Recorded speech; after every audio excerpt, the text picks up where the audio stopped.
First day of class, kumusta na ang lahat? Hagardo Versosa ba ang ating aurahan? Huwag kang mag-alala, di ka nag-iisa, marami tayo, char.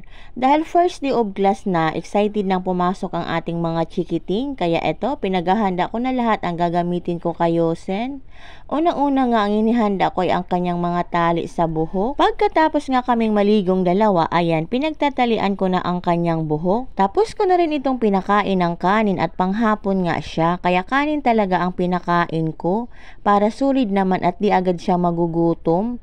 Ang kagandahan lang talaga no, kung babae ang anak natin, ang dami nating pwedeng gawin, kaartihan sa kanila. Una nga itong pag-aayos ng buhok. Kung lalaki kasi tamang suklay lang tapos na. Pero pag babae, need pa nating kupyuran. Inihanda ko na nga rin itong uniform. Una nga ay itong blouse. Ang sunod naman ay itong palda niya at necktie. Nang matapos ko nga siyang tinalian, eto nga, pinapasuot ko na sa kanya ang kanyang blouse.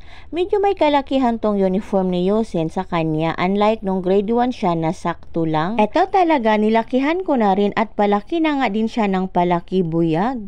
Isinunod ko na nga rin itong palda niya at medyo maluwag din siya ng konti.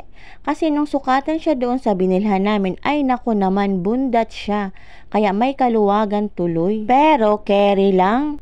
Pinasuot ko na nga rin sa kanya itong kanyang name tag para sapatos na lang ang kulang. Ito pala ang kanyang sapatos na binili ko bago mag-end ang pasukan ng grade 1. Kaya ngayong grade 2 na siya, pwede pa rin gamitin at mukhang bago pa rin naman.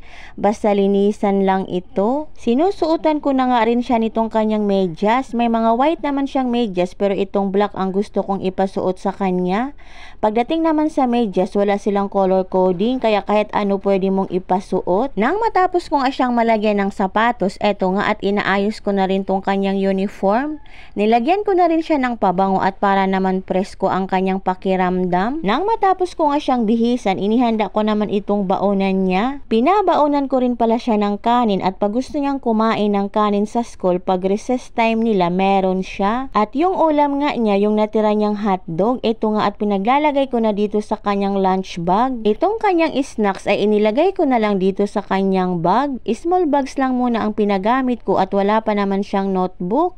Nag-aantay pa kasi kami kung anong kulay ng notebook ang aming bibilhin.